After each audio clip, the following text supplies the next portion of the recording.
እኔ ያረገዝኩት ካንተ አይደለም በሁለት ቀን በሶስት ቀን ግንኙነት እኮ የኔ ጌታ ቤቢ አንተ ህፃን ልጅ ነህ ማስረገዝ አትችልም እሺ ይሄን አርፈ ተቀበለ ቁጭ በቃ ሱስ ያዘኝ የሚገርምሽ ሆነ ራሱ ከሷ ጋር መለየት አልፈልግም ደሞ ራሱ እርጉዝ ናት አው ኦኬ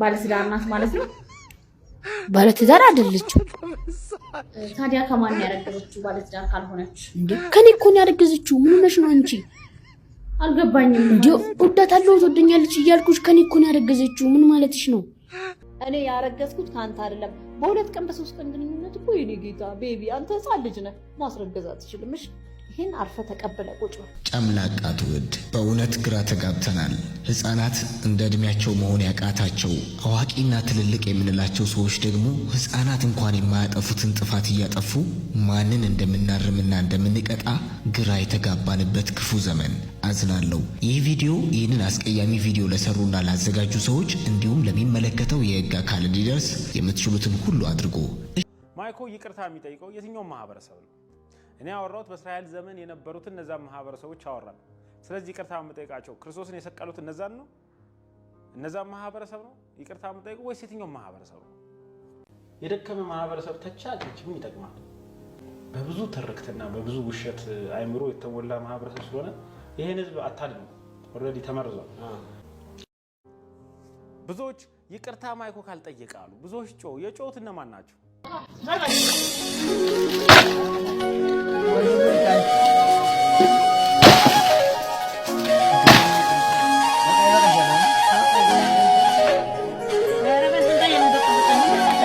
ከባድ ማስጠንቀቂያ በተለይ ደግሞ ህፃናት ልጆች ላላችሁ ወላጆች በጣም አስፈላጊ ቪዲዮ ስለሆነ በተለይ ደግሞ ሶሻል ሚዲያ እየተጠቀማችሁ ያላችሁ ወላጆች ማለት ነው ፌስቡክን ቲክታክን በጣም የሚያስደነግጥ መረጃ ነው ልጆቻችሁን ለመጠበቅ እጅግ በጣም አስፈላጊ መረጃ ነውና እባካችሁ ይህንን ቪዲዮ በጥሞና ተከታተሉ የተወሰነች ደቂቃ ብቻ ሰጣችሁኝ ማለት ነው አንዴ አዳምጡ እስቲ ጉዳችሁ People please do not post your children on TikTok or Facebook or anywhere please ጅል ወንድ ለሚስቱ በአመት አንድ መኪና ይገዛል ጅል ባል ነው ብልጥ ባል ግን ምን ያደርጋል በየቀኑ አንድ አበባ ይዞ ይመጣል ሴቷ የምታስበው መታሰቧን ነው በዛች ሰዓት ላይ መታሰቧን ነው የምታስበው አበባዋን ሲያመጣ የዋለበት ቦታ ላይ ያሰባት ነው ማለት ነው ቢራ ጠጥቶ ከሆነ አንድ ጠርሙስ እኔ ስጠጣ ጨንቆኝ እስቲቺን ጠጪ ካለ ሲያስባት ነበር ማለት ነው መኪና ገዝቶ ቢሰጣት ከ300 ስንት ነው 60 ነው ቀኑ ከ360 ቀን ሁለት ቀን ትታገሰው ይሆናል 358ን ጭቅጭቅ ዲያስፖራና ጉድልንገር ዲያስፖራ ጊፍተር ዲያስፖራ በነገራችን ሌሎችን አይደል ጊፍተር ዲያስፖራ ና ጉድህን ስማ መቼም ጊዜ በሰጠው ሊነቃ አልቻለም ይህዝብ በተለይ ዲያስፖራው ማለት ጤነኛ ለሆነ ወጠምሻ ምን የሚያል ጎረምሳ ይሄ በላብ ጠብ አድርገህ እንቅልፋተ በአላርም እየተነሳ የሰራኸውን ገንዘብ ክሬዲት ስትጭር ካርማል ዛሬስ ተናቃለ ወይስ እንደዛው እንደጀዘብክ ትቀጥላለህ በነገራችን ላይ እንደገና ነገራችሁ ዲያስፖራው እዛ ጉድህን ብትሰማ ነው ዲያስፖራው ልጥልጥ ይሄ መረቅ ያለው የሚያብረቀርቅ ሰገጤ ወይም ፋራ ተብለ ነው የምትታየው ብር በጣም ነው የሚታለበው እያየህ ነው ጥጋብ አንተ ያጠገብከው በእናንተ ምክንያት እኛ እየተሰደብን ነው ሰላም ውድ የአዳም ቲዩብ ቤተሰቦች ውድ ኢትዮጵያውያኖች እንዴት ናችሁ እንዴት ሰነበታችሁ እንደምን አላችሁ እኔ ያለው እግዚአብሔር ይመስገን ክብሩ ይስፋ ለፈጣሪ ዛሬም እንግዲህ እንደተለመደው የተለያዩ ቪዲዮዎችን ይዤ መጥቻለሁ በጣም የሚያስገርሙ የሚያሳፍሩ በጣም ብዙ ነገር የምናይባቸው ቪዲዮዎች ናቸው እንግዲህ እነዛ ቪዲዮዎች ያለንን ሐሳብ አስተያየት እንሰጣለን እናንተ የተሰማችሁን በኮሜንት ላይ ልታካፍሉ ትችላላችሁ እኔ የተሰማኝን ከዚህ በቀጥታ ለእናንተ ማደርስ ይሆናል ማለት ነው አንድ የሆነ ቪዲዮ በሶሻል ሚዲያ ላይ እየተዘዋወረ ይገኛል ያንን ቪዲዮ እናያለን ይሄ ቪዲዮ እንግዲህ በጣም ካንድ ኢትዮጵያዊ ከሆነች እናት የማይጠበቅ ሚዲያውንም የሚሰሩት ሰዎች ለምን ሰርተው እንደሚያቀርቡልን ባላቀም ቪዲዮ ግን በጣም እጅግ በጣም የሚያሳዝን ቪዲዮ ነው በጣም እዚህ ነገር ላይ በጣም ብዙ ነገር ማለት የሚቻልበት ቪዲዮ ነው እንግዲህ ያንን ቪዲዮ ታየን በኋላ የራሳችን ሐሳብ አስተያየት እንሰጣለን ወደ ቪዲዮ ልውሰዳችሁና ቪዲዮን ተመልክተን ተመልሰን እንገናኛለን እኔ ያረገዝኩት ካንተ አይደለም። በሁለት ቀን በሶስት ቀን ግንኙነት እኮ የኔ ጌታ ቤቢ አንተ ህፃን ልጅ ነህ፣ ማስረገዝ አትችልም። እሺ ይሄን አርፎ በቃ ሱስ ያዘኝ። የሚገርምሽ አሁን ራሱ ከሷ ጋር መለየት አልፈልግም። ደግሞ ራሱ እርጉዝ ናት። እርጉዝ ናት? አዎ። ኦኬ ባለትዳር ናት ማለት ነው? ባለትዳር አይደለችም። ታዲያ ከማን ያረገዘችው ባለትዳር ካልሆነች? እንዴ ከኔ እኮ ነው ያረገዘችው። ምን ሆነሽ ነው አንቺ? አልገባኝም። እንዴ ወዳታለሁ ትወደኛለች እያልኩሽ ከኔ እኮ ነው ያረገዘችው። ምን ማለትሽ ነው? እና ታዲያ እሺ ካንተ ይሁን ይባል ማለት አንተ ልጅ ነህ እኮ በጣም ልጅ ነህ። እና እሺ ንገረኝ እስኪ እንዴት ነው እርግዝና የተፈጠረው? በምን አጋጣሚ? እርግዝና የተፈጠረው እንዴት መሰለሽ? አንድ ቀን ማታ ላይ ዘመድ ሞቶ ቤተሰቦቼ፣ ወንድሜ፣ አባቴ፣ እናቴ ክፍለ ሀገር ሄዱ። ግቢ ውስጥ የነበሩት እሷ አታውቀውም የሞተውን ዘመዳችንን ማለት ነው። ያጎቴ ልጅ ነው የሞተው። ክፍለ ሀገር ለለቅሶ በሚሄዱበት ሰዓት እባክሽን ልጄ ይሄ ልጅ እንደው እስክንመጣ ድረስ ያዥልኝ፣ እያስጠናሽም በትምህርቱ እንትን እያልሽለት እሱ ደግሞ አንቺን በጣም ነው የሚወድሽ፣ በቃ ያዥልኝ ብለው ሄዱ። በሚሄዱ ሰዓት እሷ ቤት ለማጥናት ሄድኩኝ እኔ ማለት ነው። እሺ ልክ እሷ ቤት ለማጥናት በሚሄድበት ሰዓት በዛን ሰዓት ጊዜ በጣም ኃይለኛ ጎርፍ፣ ኃይለኛ ዝናብ፣ በረዶ ነው ዝናብ ጣለ። በቃ ዛሬማ እዚህ ቤት ነው የምታድሪያለች። ምን ልበልሽ የተሰማኝ ደስታ፣ የተሰማኝ እርካታ አንደኛ ስወጣ ራሱ እንደዛ ተደስቼ አላውቅም። በጣም ነው ደስ ያለኝ፣ በጣም ከምነግርሽ በላይ። የምርሽን ነው ስላት፣ አዎ በቃ ዛሬ ዘንቧል፣ እዚህ ነው የምታድረው። ደግሞ እዛ ራሱ እነሱ ሂደዋል፣ ከማን ጋር ትተኛለህ? እዚህ በቃ ታድራለህ አለችኝ።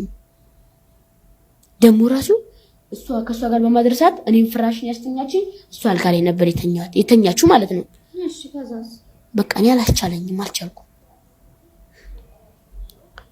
ምን ልበልሽ እሷ አልጋ ላይ ተኛች፣ እኔ ፍራሽ ላይ ነበር የተኛሁት። እሺ ወጥቼ ተኛሁ አልጋ ላይ። ከዛ በቃ እኔው የምፈልገው እንድትመጣልኝ ነው። ልጄን የምፈልገዋለሁ፣ እሷንም በጣም ነው የምወዳት። ሁለቱም እንዲመጡልኝ እፈልጋለሁ። አብሬያቸው መኖሩ በጣም ነው የምፈልገው። እናቴ በእናቴ ይዤሻለሁ። እንደው እናት ካለሽ አባት ካለሽ ተባበሪኝ። አብረን አይደለንም አሁን። እሷ እኔ ማውቀው እንደምትወደኝ እንደምወዳት ነው። በምን ምክንያት ላይ እንደጠፋች እኔ ራሱ ምንም ነገር የማውቀው ነገር የለም። ያኔ ቤተሰቦች ለለቅሶ ክፍለ ሀገር ከሄዱ በኋላ አብራችሁ እንዳዳራችሁ ነግረኸኛል። ከዛስ በኋላ የዛን ቀን ብቻ ነው ያ ነገር የተፈጠረው? ከዛስ በኋላ ቀጠለ ነገር ነበረ? ከዛም በኋላ እውነት በጣም ነው ያሳፈረኝ ይሄ ቪዲዮ። እውነት ይህ ልጅ እኔ በእርግጠኝነት ይሄ ልጅ ይሄንን ነገር እንዲናገር እንዲሰራ ተደርጎ ነው እንጂ ከልቡ እንደማያወራ ወይም ደግሞ የራሱ ሐሳብና የራሱ ስሜት እንዳልሆነ ከንግግሩ መረዳት ይቻላል። እኔ በጣም የገረመኝ ነገር ሶሻል ሚዲያን በዚህ ልክ የወረደ ነገር ካልሰራንበት ገንዘብ ማግኘትም ሆነ እውቅና ማግኘት እንደማንችል ነው እንዴ ሰው የሚያስበው? በጣም ጥሩ ነገር እኮ ተሰርቶ ሶሻል ሚዲያ ላይ ገንዘብ ሊገኝ ይችላል። ሰው እኮ ጥሩ ነገር የሚሰራለት ነው የሚፈልገው አሁን ሰዓት። እንደገና በሌላ በኩል ስትመለከቱት ልጁ ገና የ15 ዓመት ልጅ ነው። እሷ ወደ 43 ወይም ከ40 በላይ የሆነች እናት ናት። እና አንድ እናት ወይም ደግሞ አንድ እንደዚህ ያለ ነገር ያልደረሰ ይሄ ልጅ አንደሬጅ ነው እና ከ18 ዓመት በታች የሆነን ሰው እኮ እንደዚህ ያለ ነገር ውስጥ መክተትና እንዲህ ያለ ነገር ማስደረግ ወይም ከእንደዚህ ሕፃን ከሆኑ ልጆች ጋር እንዲህ ያለ ነገር ማድረግ እኮ በሕግ ያስቀጣል። እውነት ለመናገር ሕግ ካለ እውነት በትክክል ኢትዮጵያ ውስጥ ሕግ ተግባራዊ የሚደረግ ከሆነ ይሄንን ልጅ ኢንተርቪው የምታደርገውም ልጁ እንግዲህ ልጅ ነው። እውነት ለመናገር በጣም የሚጎዳና የሚጠቅመውን በዚህ እድሜው ለይቶ በጣም እንደነዚህ እንደ ኢንተርቪው እንደምታደርገውና አብራው እንደዚህ ያለ ድርጊትን አድርጌያለሁ 1 2 ቀን 3 ቀን በተደረገ ነገር ማስረገዝ አይቻልም ነው የምትለው እናትዮ። በእርግጠኝነት እቺ ሴትዮ ለዚህ ሕፃን አያቱ ትሆናለች። እናቱ አይደለም አያቱ ትሆናለች። በጣም ነው የሚያሳፍረው። አረ በጣም እዚህ ሶሻል ሚዲያ ላይ የምትሰሩ ዩቲዩበር የሆናችሁ የዚህ ሚዲያ ባለቤቶች ማን እንደሆናችሁ አላውቅም፣ ግን ይሄንን ስራ ሰርታችሁ ወደ ህዝብ ያቀረባችሁበትን አላማና ፐርፐዙን ለህዝብ ብታስረዱ በጣም ነው ለህዝብ እንዲነገር የተፈለገው። ለምንድን ነው ህዝብ እንዲያውቀው እየተደረገ ያለው? ይሄ ልጅ እውነት ቤተሰብ አለው? የምር ቤተሰብ አለው? አሁን ይሄ እህት፣ ወንድም፣ እናት፣ አባት አለው ይሄ ልጅ? እውነት ካለው ይሄንን ልጅ ምን አድርገው እንደሚያስተምሩት አላውቅም። እንዴት ሆኖም እዚህ ሲቹዌሽን ውስጥ እንደገባ፣ እንዴት ሆኖም እዚህ አይነት ሁኔታ ውስጥ እንደተገኘ አላውቅም። ግን ቤተሰብ ካላችሁ፣ የዚህ ልጅ ቤተሰብ ካላችሁ እውነት ይሄን ልጅ ከእንደዚህ ያለ ድርጊቶች እንድትታደጉት እኔ መልእክቴ ነው። ይሄ እውነት ለመናገር ቤተሰብ፣ እህት፣ ወንድም፣ ዘመድም ካለ ወዳጅም፣ ጎረቤትም፣ ጥሩ ጎረቤትም ካለ እንግዲህ ሲናገር እንደሰማነው እናት አባት ወደ ቤተሰብ እንዳለው ነው። ለቅሶ ሲሄዱ እንዴት እንደዚህ ያለ ግንኙነት ውስጥ እንደገባ ነው የተናገረውና እጅግ በጣም ነው የሚያሳፍረው። እውነት በጣም ያሳፍራል። ለምን ተሰርቶ ለህዝብ ተደራሽ እንዲሆን እንደተደረገ ደግሞ ምንም የሚታወቅ ነገር የለም። ፐርፐዙ አላማው ምን እንደሆነ እኔ በበኩሌ የዚህ ህፃን ልጅ ቪዲዮ በዚህ ልክ ተሰርቶ መለቀቁ ሊቀጡ ይገባል። ይሄንን ስራ የሰሩት ሚዲያዎችም ሴትዮዋም ሊቀጡ ይገባል በህግ። ህፃን ልጅን ማባለግ በህግ ያስቀጣል። ህፃን ልጅን እንደዚህ ያለ ነገር ውስጥ መክተት በህግ ያስቀጣል። ሁሉም ሰው ያውቀዋል ይሄንን አይደል? መቼም ካወቀው እንደዚህ ያለ ነገር መማሪያ ማድረግ ነው። እውነት እኔ በጣም አሁን እንግዲህ የኛ ነገር በጣም ግራ እያጋባኝ ነው እውነት ለመናገር ማለት ነው። የትኛው ነው ትልቅ፣ የትኛው ነው ትንሽ፣ ትልቁ ማን ነው ትንሹ ማን ነው የሚለውን ነገር መለየት አይቻልም በዚህ ሰዓት። ህግ ባለሙያ የሆናችሁ ሰዎች እባካችሁ እንደዚህ ያሉ ነገሮች ሳይስፋፉ ከወዲሁ እነኚህ ሰዎች በህግ እንዲቀጡ ማድረግ አለባችሁ ባይ ነኝ። ሁላችሁ እውነት ያሳዝናል። እጅግ በጣም ነው የሚያሳዝነው። ረገዛት ይችላልሽ ይሄን አርፈ ተቀበለ ቁጭ ጨምላቃ ትውልድ በእውነት ግራ ተጋብተናል። ህፃናት እንደ እድሜያቸው መሆን ያቃታቸው አዋቂና ትልልቅ የምንላቸው ሰዎች ደግሞ ህፃናት እንኳን የማያጠፉትን ጥፋት እያጠፉ ማንን እንደምናርምና እንደምንቀጣ ግራ የተጋባንበት ክፉ ዘመን። አዝናለሁ። ይህ ቪዲዮ ይህንን አስቀያሚ ቪዲዮ ለሰሩና ላዘጋጁ ሰዎች እንዲሁም ለሚመለከተው የህግ አካል እንዲደርስ የምትችሉትን ሁሉ አድርጎ። እሺ እሱ እኮ ገና ልጅ ነው። ምንም አይነት ስክሪፕት ወይም የተጻፈ ነገር ቢሰጠው አድርግ የተባለውን ነው የሚያደርገው እንበል። እርስዎ ሴትዮ ግን ምን ነው በስተርጅና ቀለሉ? ምን ነው ለገንዘብ ብለው ክብሮትን የሚያዋርድ ቪዲዮ ሰሩ? ቪዲዮን ያዘጋጃችሁ አካላትም ምንም ያህል ገንዘብ ቢያሰክራችሁ ለትውልድ እንኳን ባትጨነቁ ነገ ከእናንተ እቅፍ ለሚወጡ ህጻናት አለማሰባችሁ በጣም ያሳፍራል። ይህንን ቪዲዮ የሰሩ ሰዎች መጠየቅ ባለባቸው መንገድ ካልተጠየቁ ነገ ሀገራችንና ልጆቿ ለማየት የምንጠየፋት ትሆንብናለች። ይህንን ህፃንም እንዲሁ በምክር ሳይሆን ተገቢውን ቅጣት አድርጎ ልክ ማስገባትም ተገቢ ነው። ጨምላቃ ትውልድ ከቻላችሁ አድርሱላቸው። እጅግ በጣም ያሳዝናል። እንዲህ የሚሰሩ ሰዎችን አሳዶ መቅጣት ካልተቻለ ነገ ከዚህ የባሰ ነገር እንደማይመጣ ምንም ዋስትና የለም። ምንም ዋስትና የለም። የምሬን ነው የምነግራችሁ። በጣም እየከበደ በቀን እንደምታዩት ነው። በቀን ችግሮቻችንና የሰዎቻችን ብልግና እየጨመረ ነው እየመጣ ያለው። ይሄ ነገር ከዚህ ሳይበስ እውነት እንደዚህ ደግሞ በጣም የወጡ ነገሮች ሲመጡ መቅጣት ማስተማር ያስፈልጋልና በጣም ትኩረት ሊሰጠው ይገባል። እውነት በቀላሉ መታለፍ ያለበት ጉዳይ አይደለም። ማይኮ ይቅርታ የሚጠይቀው የትኛው ማህበረሰብ ነው? እኔ አወራሁት በእስራኤል ዘመን የነበሩትን እነዛ ማህበረሰቦች አወራን። ስለዚህ ይቅርታ የምጠይቃቸው ክርስቶስን የሰቀሉት እነዛን ነው? እነዛ ማህበረሰብ ነው ይቅርታ የምጠይቀው ወይስ የትኛው ማህበረሰብ ነው? የደከመ ማህበረሰብ ተቻችም ይጠቅማል። በብዙ ትርክትና በብዙ ውሸት አይምሮ የተሞላ ማህበረሰብ ስለሆነ ይሄን ህዝብ አታድነው። ኦልሬዲ ተመርዟል። ብዙዎች ይቅርታ ማይኮ ካልጠየቃሉ ብዙዎች የጮሁት እነማን ናቸው እየጮህ ያሉት? እሺ ጮህን የሚለውስ መላው ኢትዮጵያ ህዝብ ወክሎ ነው? ጮህን የሚለውስ እንደ ማህበረሰብ ተነካው የሚለውስ እዚሁ ሀገር ውስጥ ያለ ነው ከሀገር ውጭ ያለ ነው? የትኛው ማህበረሰብ ነው የተናገርኩት? የትኛው ማህበረሰብ በደልኩ? ስለዚህ ምን አጥፍቼ እና ማንን ይቅርታ አልጠይቅ? ስለዚህ አንድ ነገር ልነግራችሁ ፈልገው እንደ ማህበረሰብ ይቅርታ ማይኮ የሚጠይቀው የትኛው ማህበረሰብ ይቅርታ ይጠይቅ? እስኪ እናንተ በኮሜንት ላይ ሐሳብ አስተያየታችሁን አስቀምጡልኝ። የትኛው ማህበረሰብ ይቅርታ አልጠይቅ?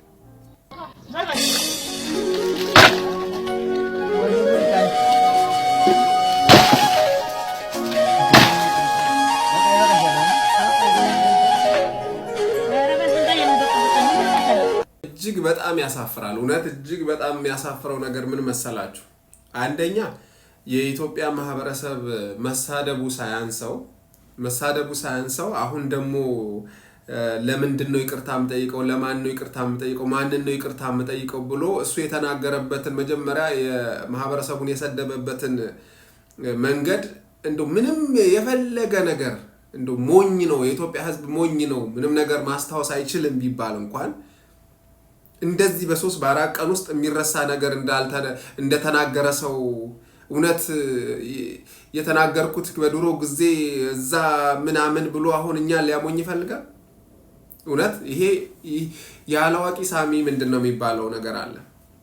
እውነት በዚህ ልክም ያልሆነ ነገር መናገር በጣም ራስ የመጨረሻ በቃ ምንም ነገር እንደሌለ ምንም ነገር ማሰብ እንደማይችል ምንም ነገር ለስተቱ ኃላፊነት መውሰድ የማይችል መሆኑን ያሳያል። ስለዚህ ከእንደዚህ ያለ ሰው ይቅርታ ከዚህ በኋላ ይቅርታ ቢልም እኔ የኢትዮጵያ ማህበረሰብ በእርግጠኝነት ይቅርታ ያደርግለታል ብዬም አላስብም። ይሄ ይቅርታ ልብም የለውም፣ ይቅርታ ማለት መንፈስም የለውም። እውነት ለመናገር ስቲል ገና እያላገጠብን ያለ ነው የሚመስለው። ስቲል ገና የትኛው ማህበረሰብ ነው እየጮኸ ያለው? ውጭ ያለው ነው ውስጥ ያለው ነው ምናምን እያለ እንግዲህ ገና ቦታ እየሰጠና እየለያየን ነው ማለት ነው። እውነት ለመናገር ስለ እውነት ምን ስላጠፋው ነው ይቅርታ የምጠይቀው ያለው? እውነት ከምር ያጠፋውን ነገር ሳያውቀው ቀርቶ ነው ብላችሁ ታስባላችሁ? በጣም ያሳዝናል። በጣም ነው ያዘንኩት። የመጀመሪያው እንዳለ ነበር። አሁንም የተናገራቸው ብዙ ነገሮችን ሰምቻለሁ። በጣም ያሳፍራል፣ በጣም ያሳዝናል። እውነት ለመናገር ማለት ነው። እንግዲህ እንደምትመለከቱት በዚህ ቪዲዮ ላይ እንደተመለከታችሁት እቺ አንድ ሴት ደግሞ የተገነባ ቤትን እንዴት እንደምታፈርስ እየተመለከታችሁ ነውና በአሁን ሰዓት ሰዎቻችን አጠቃላይ የሆነ ነገር ሲያገኙ ወይም ደግሞ የሆነች ነገር በእጃቸው ሲገባ የሆነች ፓወር እጃቸው ላይ ሲገባ ምን ያህል ያችን ፓወር ሰውን ለመጉዳት እንደሚጠቀሙባት ነው ከዚች ልጅ እያዩ ያለሁት ማለት ነው። እና እንግዲህ የደህንነት አስከባሪ ወይም ደግሞ ጸጥታ አስከባሪ የሚባሉት አይነት ሰው ናትና ግን የሰውን ንብረት በምን ያህል ድፍረትና በምን ያህል ማናለብኝነት እየናደችው እንደሆነ እንግዲህ እንዴት ተመለከቱታላችሁ ማለት ምን አይነት ትውልድ ነው? ምን አይነት ዘመን ላይ ነው ያለ ነው? የምር ምን አይነት ዘመን ላይ ምን አይነት ጊዜ ላይ ነው ያለ ነው? በእርግጠኝነት ይሄ ቤት እንደምትመለከቱት ህገወጥ የሆነ ቤት አይደለም። አለስ ሌላ ችግር ወይም ያልሆነ ነገር ሌላ ችግር ይዛ ካልሆነ በስተቀር ይሄን ነገር እንደምታረቀው ይሄ ህገወጥ ቦታም ህገወጥ ቤትም አይመስለኝም። ምክንያቱም በጠራራ ፀሐይ ነው ሄዳ ይሄን የምታረቀው። ምናልባት ስጡኝ ያለቻቸውን ነገር መስጠት ስላልቻሉ ወይም ደግሞ መስጠት ስላልፈለጉ አንሰጥሽም ተብላ ነው የሚሆነው እንጂ ቤቱ በእርግጠኝነት ህገወጥ ቤት አይደለም። እርግጠኛ ሆኖ ለመናገር ማለት ነው። በዚህ ልክ እንደዚህ አይሰራም ህገወጥ የሆነ ቤት እና በጣም ነው የሚያሳዝነው። በሁሉም ቦታ ላይ ያሉ ሰዎች አሁን ለህዝብ ማዘን፣ ለንብረት ማዘን፣ ለሌላ ነገር ማዘን ትቷል። ስለዚህ አሁን ከእግዚአብሔር ውጪ ማንም ለማንም የለም ማለት ነው እና እውነት ለመናገር እግዚአብሔር ሁላችሁንም በያላችሁበት ንብረታችሁን፣ ቤተሰባችሁን፣ ሁሉን ነገር እግዚአብሔር ይጠብቅላችሁ። ይሄንን ነው ማለት የምችለው። ከባድ ማስጠንቀቂያ በተለይ ደግሞ ህፃናት ልጆች ላላችሁ ወላጆች በጣም አስፈላጊ ቪዲዮ ስለሆነ በተለይ ደግሞ ሶሻል ሚዲያ እየተጠቀማችሁ ያላችሁ ወላጆች ማለት ነው ፌስቡክም ቲክታክም በጣም የሚያስደነግጥ መረጃ ነው። ልጆቻችሁን ለመጠበቅ እጅግ በጣም አስፈላጊ መረጃ ነውና እባካችሁ ይህንን ቪዲዮ በጥሞና ተከታተሉ። የተወሰነች ደቂቃ ብቻ ሰጣችሁኝ ማለት ነው። አንዴ አዳምጡ እስቲ ጉዳችሁ። People, please do not post your children on TikTok or Facebook or anywhere. Please. There's a dark web out there and they take your children's pictures and they feed it into the system and they've got sick people, randomly just taking your children's pictures and doing weird shit with it. Please, people, do not post anything about your children on TikTok or on social media. It's getting to a point that we can't say we don't know anymore. We know these things and we can't allow that to happen. So please, people, do not post your children on TikTok or anywhere on social media. It's getting ridiculous. It's crazy. እንግዲህ እንደሰማችሁት ነው። እቺ ነች በተማጽኖም ጭምር ነው። እባካችሁም እያለች ነው እያስጠነቀቀችንም ጭምር ነው። ወላጆች በተለይ ሶሻል ሚዲያ የምትጠቀሙ ወላጆች ህፃን ልጆች ያላችሁ ፌስቡክም ሆነ ቲክታክ ላይ የልጆቻችሁን ወይም የህፃናትን ቪዲዮ ወይም ፎቶ መፖሰት አቁሙ በአስቸኳይ ያለች ነው። ምክንያቱም እናንተ ባልጠበቃችሁበት መንገድ ማለት ነው ልጆቻችሁን ምንም ማያውቁ ልጆቻችሁን ወደ 666 ወደሚባል ሲስተም ውስጥ ኢዚሊ እንዲቀላቀሉ ያደረጋችሁ ነው ይያሉ። የልጆቻችሁን ፎቶ ቪዲዮ በመጠቀም ልጆቻችሁን በዛ አማካኝነት ወደ ሲስተማቸው እያስገቡ ነው ያለች ነው። እና እንደሚታወቀው አሁን ሁሉም ነገር አፕዴት እየተደረገ ነው እየተሻሻለ ማለት ነው። ምን በሚል ምክንያት በጣም ላጠቃቀም ምቹ ነው በጣም ቀላል ነው በሚል ማታለያ ማለት ነው። እና ይሄ 666 የሚባል ማህበር ኢዚሊ በእነዚህ አማካኝነት በቴክኖሎጂዎች አማካኝነት ያለ ልፋት ያለ ምንም ውጣ ውረድ በቀላሉ እኛ ሳንፈልግ የዚህ አባል እንድንሆን እያንዳንዱ በምንጠቀማቸው ነገሮች ላይ በስልካችን ላይ እያንዳንዱ አክሰስ በመናደርገው ነገር ላይ ገብቷል ኢንቮልቭ አድርጓል ማለት ነው። ስለዚህ ጋይስ ቢቻል እኛ ባንጠቀም ጥሩ ነበር ግን አንችልም። በጣም ብዙ ሰው አዳፕት አድርጓል ይሄን ነገር። አሁን ቲክታክ መጠቀም አቁም ቢባል ማን ሊያቆም ይችላል? ፌስቡክ አቁም ቢባል ማን ሊያቆም ይችላል? ግን አሁን ትልቁ ጥያቄ ምንድነው እኛ መርጠን ነው ያደረግነው ጋይስ። ምክንያቱም እኛ በራሳችን የምንወስነው ነገር ነው። እኛ ትልቅ ሰዎች ነን። የሚጠቅመንን የሚጎዳንን ነገር የምናውቀው እኛ ነን። ሲነገረን ከሰማን እናቆማለን። እምቢ ጉዳቱም እንዳለ መጠቀም ፈልጋለሁ የሚል ካለ ደግሞ ይቀጥላል። ግን እነዚህ ህፃናት ደግሞ ምንም ያውቁት ነገር የለም ማለት ነው። ምንም ያውቁት ነገር የለም። ቢያንስ እነሱ መርጠውና ፈቅደው ቢከተሉ ችግር የለም። ግን ባልጠበቁት መንገድ ማለት ነው ወላጆችን ሳታቁ ባልጠበቃችሁበት መንገድ እነዚህን ህፃናት በፖስታችሁ ቁጥር የነሱን ፎቶና ቪዲዮ በመጠቀም ኢዚሊ እነዚህ ልጆች ወደ ራሳቸው የ666 ሲስተም ውስጥ ያስገቧቸዋል፣ ወደ ራሳቸው መንገድ ያስገቧቸዋል ማለት ነው። ስለዚህ ልጆቻችሁን ባላወቃችሁበት መንገድ 666 ለሚባል ለዚህ ለአውሬ ቡድን እየገበራችሁ ነው በቴክኖሎጂዎች አማካኝነት እያለች ነው። እና አቁሙ። ልጆቻችሁን ሚሞሪ ፎቶም ሆነ ቪዲዮ ፋይል አድርጋችሁ ቤት ላይ ማስቀመጥ ትችላላችሁ። ከዛ ውጪ ግን ሶሻል ሚዲያ ላይ አትፖስቱ እያለች ነው። መስማት አለባችሁ ማለት ነው። ስለዚህ ባካችሁ አዳምጧት። የተናገረችውን ነገር እንደ ቀላል አይታችሁ ጥላችሁ እንዳታልፉ። በተለይ ልጅ ያላችሁ ሶሻል ሚዲያ የምትጠቀሙ ኢትዮጵያውያን ማለት ነው ወላጆች። ስለዚህ ይሄንን ቪዲዮ ሼር በማድረግ ላልሰሙትም አሰሙ። ለጥንቃቄ ይጠቅማል ብዬ ነው። አመሰግናለሁ።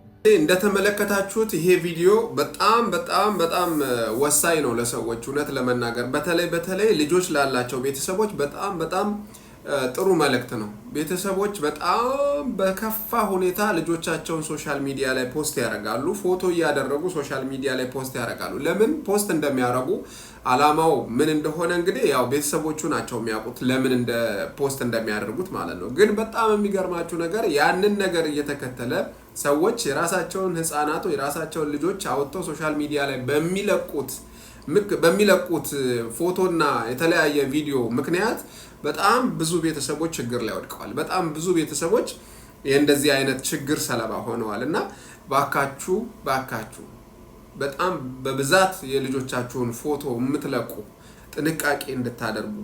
ይሄ በተለይ ልጆች ላላቸው ሰዎች ነው እንደዚህ ያለ ነገር እና እንኳን አይደለም የሚገርማችሁ ነገር ይሄ እንደዚህ ያለ የሶሻል ሚዲያ ላይ የሚለቀቁ ፎቶና ቪዲዮዎች እንኳን ህፃኖች ያለን እንኳን ልጆች ያለንን ሰዎች ቀርቶ እኛን ራሳችንን የምናረግና የምንለቀው ፎቶ ብዙ ችግር ይዞብን ይመጣል እና ራሳችንንም እንኳን ለአደጋ ይዳርጋል ይሄ ነገር እንኳን አይደለም ልጆቻችንን ማለት ነው።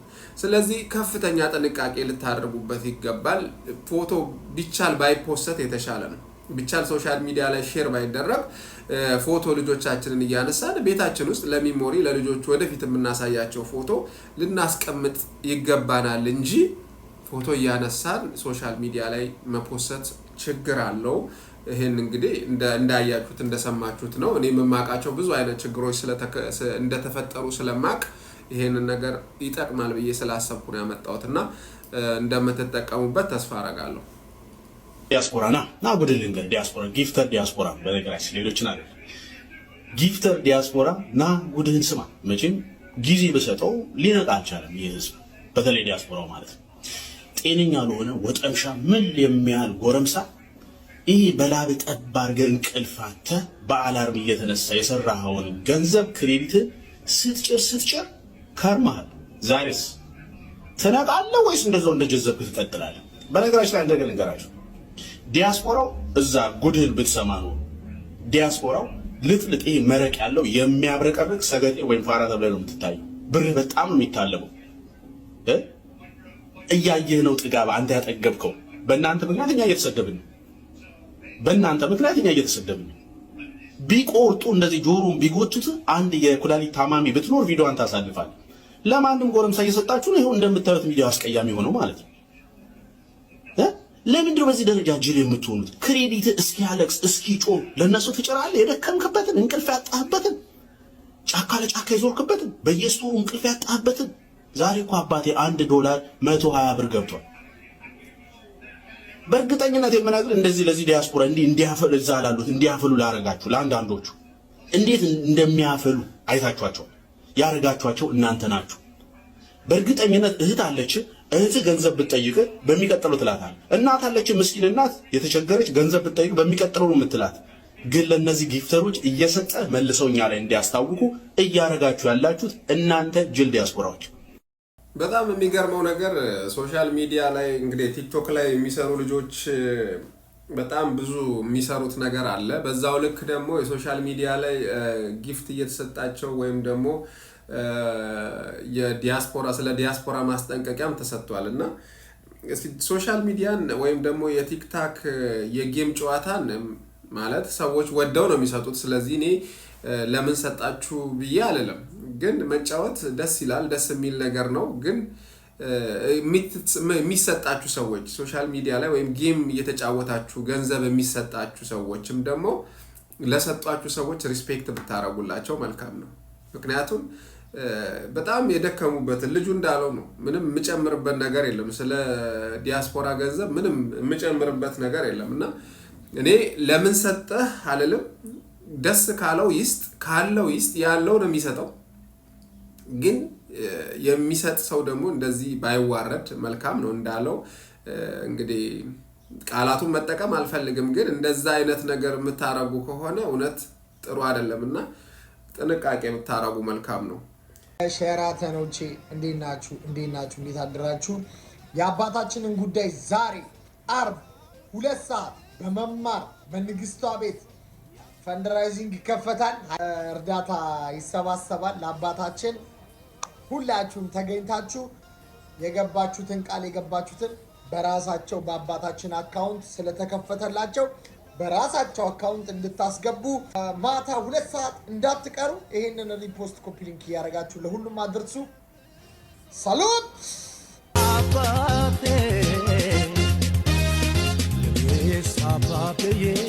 ታላቁን የአማራ ሕዝብ ታላቁን የኢትዮጵያ ሕዝብ ማታለል። ለነገሩ ሕዝቡን ጀዝባ ነው እንደናንተ ሰላማዊ ሰልፍ ወጥቶ እኮ አማራ እስክስታም ይመጣል። ከፓቶች ልጅ ምናምን ይሄንን ደረቱን ይገልብጥ ወይም መሀይም ኋላ ቀርስ በአኳርድ እንዴት እንደሚደብሩ አለመሰልጠን እኮ ሴቷ ሁሉ ጡቷን እንደዚህ ገትራ አማራ ባሉ ምናምን ይሄ ማለት የለመቤት ትግል መሰለሽ አንቺ ስቱፒድ ትግል ይመስልሻል?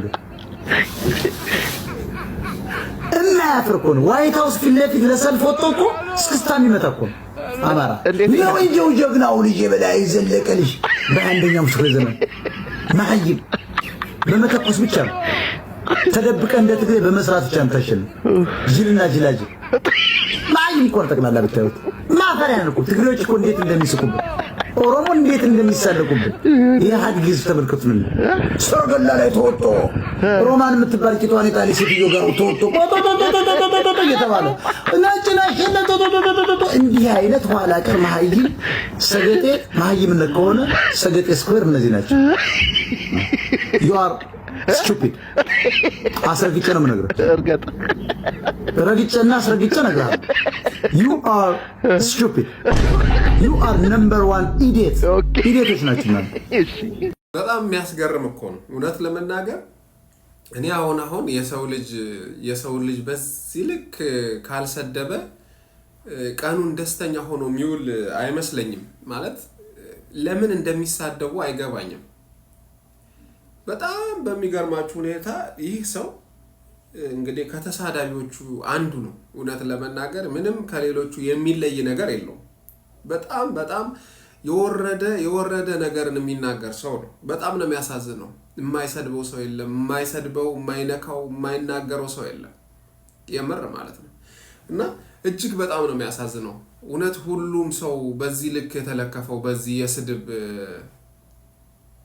ሁኔታ ውስጥ ምንድነው ምክንያቱ ምንድነው? የሰው ልጅ በዚህ ልክ ስድብን ጌጥ እያደረገው የመጣው ስለ እውነት በጣም የሚያሳዝን በጣም የሚያሳፍር በጣም በተለይ ደግሞ ትልልቅ ሰዎች ናቸው አሁን እንደዚህ ከብልግናው ጥግ እስከ ከፍተኛ የስድብ አይነትን የሚሳደቡ በጣም ትላልቅ ሰዎች ናቸው። እውነት ከነሱ የማይጠበቅ ከነሱ ልንሰማው ማንፈልግ በጣም ትንንሽ ልጆች ይጠቀሙታል ይሄ ሶሻል ሚዲያ በጣም ትንንሽ ልጆች እውነቴን ነው የምላችሁ።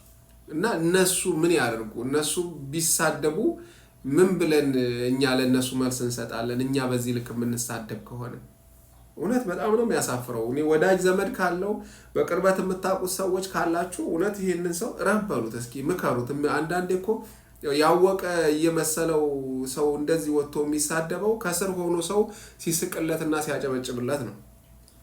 ዲዩት እያደረገ ይስቃል። ትልቅ ሰው ነው የሚስቀው፣ ሰውዬ ትልቅ ሰው ነው። በነገራችን ላይ ትልቅ ሰው ነው፣ ይስቃል። በጣም በቃ ክትክት ብሎ ይስቃል። ግን የሚሰደበው እሱ ነው። በነገራችን ላይ እሱን ነው የሚሰድበው፣ ግን ይስቃል። አንዱ ወጥቶ ሲሳደብ ሌላው አብሮ የሚያጨበጭበው ሰው ባይኖር እኮ ተሳዳቢ አይመጣም ነበር።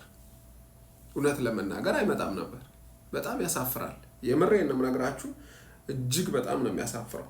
ጅል ወንድ ለሚስቱ በአመት አንድ መኪና ይገዛል አለ። ጅል ባል ነው ይሄ። ብልጥ ባል ግን ምን ያደርጋል? በየቀኑ አንድ አበባ ይዞ ይመጣል። ሴቷ የምታስበው መታሰቧን ነው። በዛች ሰዓት ላይ መታሰቧን ነው የምታስበው። አበባዋን ሲያመጣ የዋለበት ቦታ ላይ ያሰባት ነው ማለት ነው። ቢራ ጠጥቶ ከሆነ አንድ ጠርሙስ እኔ ስጠጣ ጨንቆኝ እስቲ ይቺን ጠጪ ካለ ሲያስባት ነበር ማለት ነው። መኪና ገዝቶ ቢሰጣት ከ300 ስንት ነው 60 ነው ቀኑ ከ360 ቀን ሁለት ቀን ትታገሰው ይሆናል። 358ቱን ጭቅጭቅ ነው። ምክንያቱም አላሰበኝም ብላ ስለምታስብ ሙሴን ይጠቅሳሉ። ሙሴ 40 ዓመት ሙሉ የዞረው አንድ ተራራ ነው። አይገርምም? ምክንያቱም ወንድ ጀግንነት ይሰማዋል። ጀግንነት አይደለም ከቤት ሲወጣ የኔ ነው ነፃነት ይሰማዋል። ባሸዋ ገበታ በዚህ በሄድ ፀሐይ እንደዚህ አምጥቶ በዚህ ጋር ደርሳለሁ ይላል። ሴቶች ደግሞ ከቤት ሲወጡ ይጨንቃቸዋል። ስለዚህ የተሳፈሩበት አውቶቡስ ቢሆን እንኳን 13 ቁጥር በዚህ ታልፋለች ብለው ድጋሚ ይጠይቃሉ፣ ያረጋግጣሉ። እና ሙሴ ሴት ቢሆን ኖሮ በዚህ ጋር ከነዓን ይሄዳል ብላ ትጠይቅና በአንድ ዓመት ታስገባው ነበር ሰራዊቱን፣ ያው ሁሉ የእስራኤል ሰራዊት።